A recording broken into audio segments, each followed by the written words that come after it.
as technologies become more accessible and we gain a greater understanding of how we learn, change in modes of study is inevitable. We hope for the better. One such development has been the introduction of blended course programs. The development of a blended program introduces a larger element of self-managed learning. This I define as learning where the student takes a greater personal control of how they learn, but not necessarily as to what they learn. But this in itself brings problems. It implies that people actually know how you learn, and despite having experience of studied before, it might not be as easy as you think. The guidance your tutor has already given you, together with some of the points I'm going to make in this short video, should help. Take a moment and have a look at the definition of blended programs that you can see on the screen. The key words in this for me are the words formal, structured, and the idea that you can learn both in centre and on your own.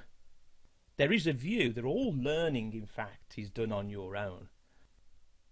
Let's just take a step back for a second and consider learning in a little bit more detail. Let me launch this short video, see what you think, and then we'll reflect back and I'll pass a few comments and observations.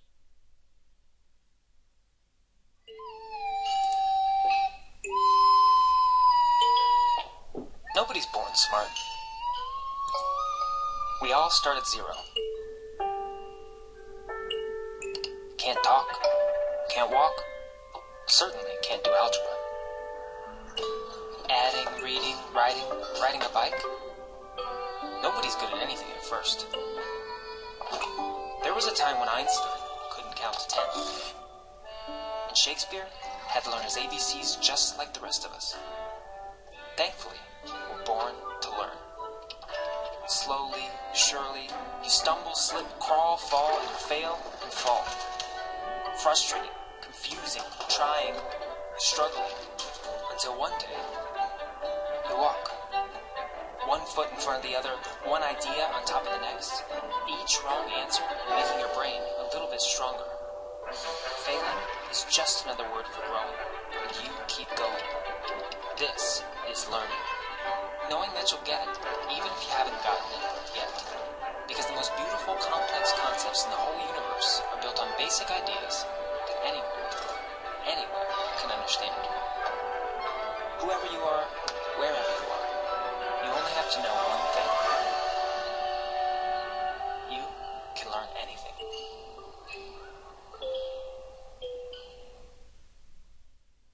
True. You can learn anything. However, it does take time and you need to take some degree of responsibility for what you learn.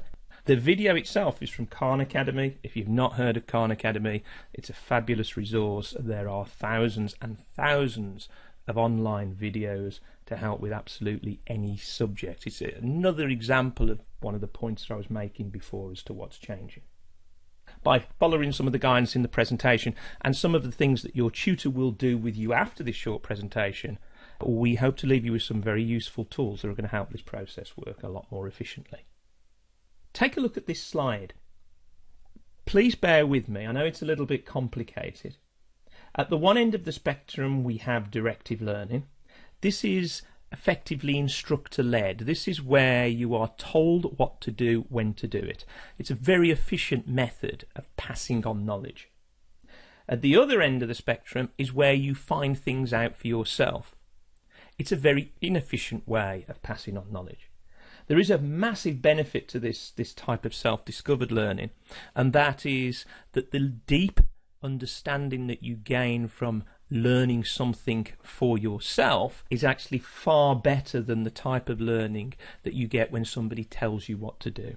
What we want to do with this blended program is operate just probably to the right here. We still have a pass rate focus, but with the introduction of self-managed learning into the blended program, we give you time to learn, and so we are pulling some of the benefits of the self-discovered learning down to this side. Let's have a look at the learning activities. This diagram is just simply a representation of the study time that you have available, broken down into the different learning activities. The main one for me is this: 37% of your time is spent learning on your own, the self-managed learning phase. But the rest is all still an in-centre product. What this presentation and what your tutor is going to say is all about is helping you use this 37% of your time as effectively as possible. What you now see on the screen is just a simple illustration. Your tutor will explain far more as to how your course programme will evolve and what you need to do.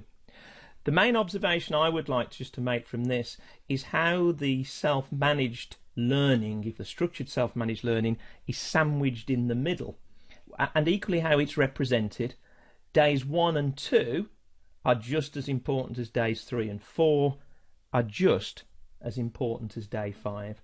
So the self-managed learning aspect of your studies needs to be thought of very much as if you were in a Kaplan Centre. It's just that you have the convenience of working from home. At this point, it might be useful to summarise the key points before I move on to the next section, metacognition. 1. Blended programmes are structured and formal. They do, however, need you to make the most of the time that you have in the self-managed learning phase. 2. You can learn anything. You, however, don't have the luxury, perhaps, of the amounts of time that you've had in the past when you've been engaged in full-time education. And lastly, we will help you develop a deeper understanding of the subject matter together with the ability to think for yourself.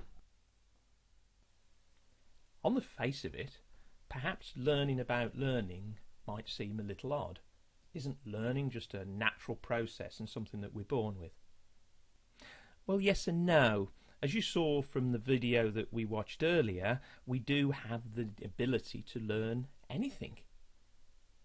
But much of what we do unconsciously. That is to say, we don't really think what we're doing.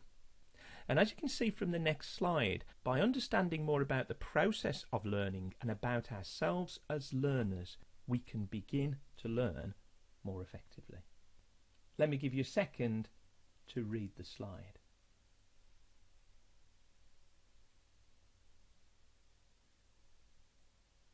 The two key takeaways for me from this statement, from this slide, are that reflection is very important, and identifying your strengths and weaknesses as a learner, as a student, can really help. This is one of the reasons we will ask you to complete a reflection log and the blended learning questionnaire. The self-managed learner, a little bit of I suppose academic input really to explain why we've done the things that we have. A lot of this is fundamentally just about questions. Let's start at the top here. This is the self-managed learning process. Firstly, the self-managed learner will plan and set goals. This is about looking forward to the self-managed learning process. The questions you would ask here are things like, how long will it take me to complete this exercise? Am I going to make notes as I go through this? What time of day will I study? And you'll pick some of these questions up in our questionnaire. This planning process is about setting goals, targets, and asking questions about what you're going to do. The second part of this is apply strategies and monitor. This, as it says underneath, is very much about being in the now. These are questions that deal with how am I learning at this point in time. So this is when you are actually studying, running through questions in your head as to how effective something might be and what you might be thinking about doing perhaps in the next hour. And then we come round to evaluate and adapt. This is the classic reflection phase. This is the phase where you start to consider, looking backwards, what did work. So the questions here are all past tense. What did work? What will I change next time? What will I do differently in the future? And as you can see, that naturally leads back into the planning process. So the key message from this is to ask questions, to plan, set goals, and complete a reflection log which will force you to think back and therefore learn from what you've been doing. Finally, I've got 2 slides on learning and memory. The first is really explaining a little bit of sort of biology. And I'll justify the reason for explaining this to you in a second. The average brain has 100 billion neurons or nerve cells. Each one of these, and there's 2 ends to a neuron, there's what they call an axon and a dendrite. Each one of these will connect to possibly another 10,000 other neurons, passing signals to each other via 1,000 trillion what are called synaptic connections. So each one of those neurons will connect to another neuron over what they call a synaptic gap, and a chemical, what's called a neurotransmitter, will pass between them. Now, the reason for just briefly explaining that to you is that when I first came across this, I found it incredibly useful to explaining why memory works and effectively why I needed to keep going over things. Because what happens is when an external event, be a piece of information, it's passed to you, so if your tutor actually says or makes a statement, it's represented as an electrical impulse. It will fly through one of the neurons and attempt to connect with another.